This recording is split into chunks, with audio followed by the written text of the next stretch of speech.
Hello everybody, my name is Markiplier and today I'm going to be ranking every single event tower from worst to best. In past videos, I did not say this, but these are all subjective and my opinion. I'm not a pro in this game, but I had plenty of knowledge. So with that, let's jump right into the video.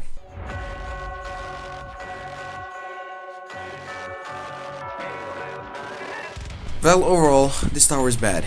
Main gimmick of this tower is Ranger but be able to freeze enemies. But this tower is so bad, I'm going to be numbering the bad stuff about this tower. So let's begin.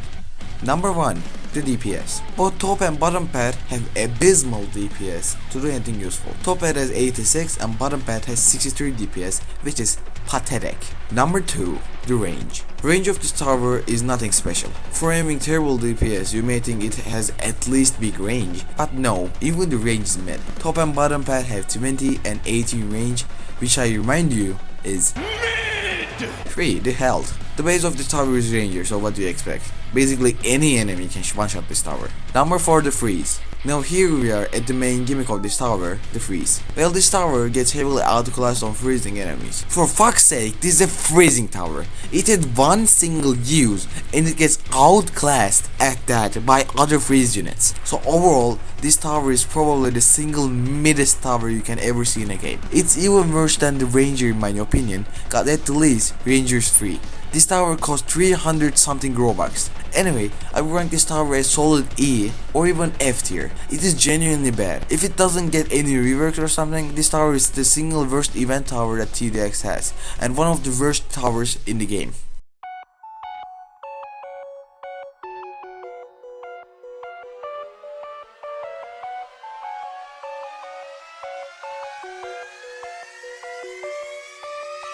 Well, this tower is not really bad like Cryo Ranger, but at this number scale, it's one of the worst. She has 270 DPS, which is decent, and 310 freeze per second at max level, which is, as I said, just pretty good. Well, on top of that, she has 2 abilities being Ice Shard and Snowstorm. Ice Shard lets you spawn an Ice Shard on a pretty decent range around the tower. When the icicle is placed, it acts like a mine of mine layers and stays on the ground for 120 seconds if not broken. The shard is 1250 health and acts like a wall. The second ability is the Snowstorm, and this ability acts more like a crowd control type of support. It casts a freezing wind around her, and every enemy near her will take 100 freeze every second for the duration of the ability. Well, overall, with these stats and abilities, this tower is pretty decent and a good support group, so I will rank it a solid B+ tower. It's nothing overpowered, but it's decent at what it does.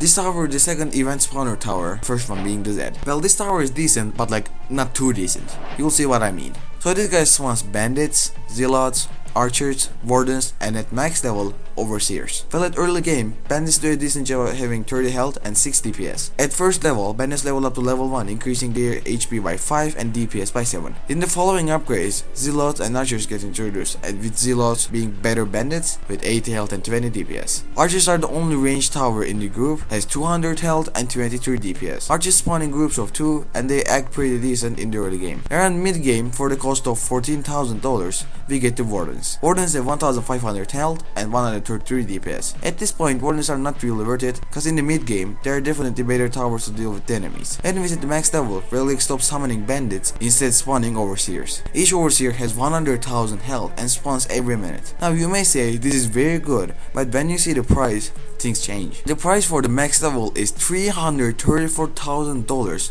which is for that cost, you can get way better units. The problem of this tower is in medium or short range maps, cause majority of the time, overseer just spawns, runs over a few units, and just gets wasted. In these maps, they enter the enemy base with majority of their health remaining, and their health just gets wasted. John said the tower will get a rework in a close future, but at this stage, it's a very good early game option and a mid-late game tower. So I will rank this tower a B+ tier.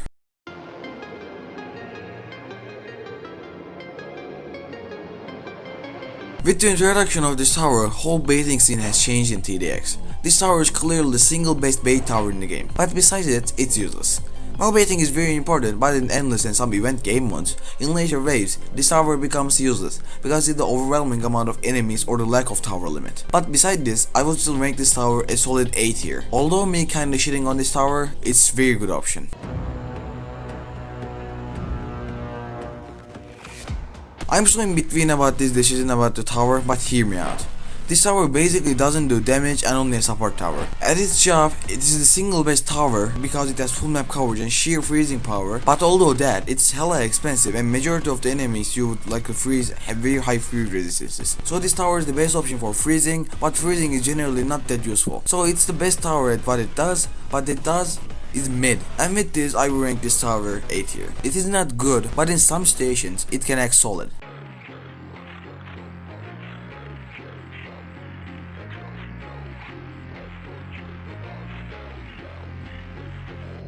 Till max level, Z is a pretty normal choice, but in the max level, things change. At max, Z is a whopping 2500 DPS, and this value is what makes it so strong. For example, similar tower to Z has like 600ish DPS at max, and for example, if Z has around 1500 DPS at max, it wouldn't be this high, but 2500 DPS is massive. And unlike oversteers, it doesn't move so fast, and its range, so it will deal a very significant damage while moving through the tracks. So overall, it's a pretty decent choice for the late game and decent at mid game. So with that, I will rank Z A tier.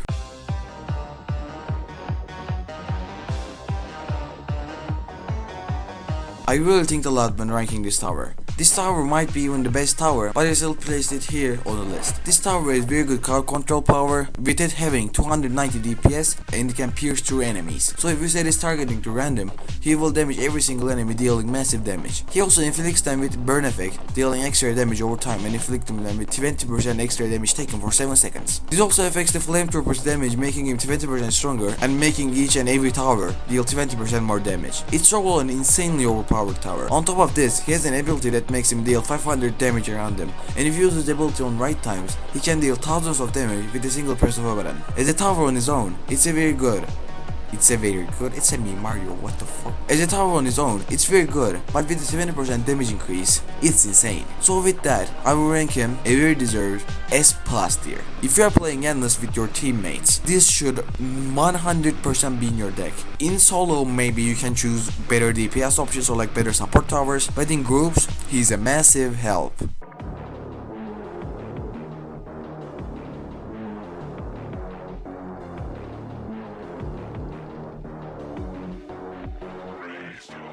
This support tower gives nearby allies a pretty decent radius of range, damage and range buffs. At max level, he gives 30% range buff and 7% damage buff to all allies within that range.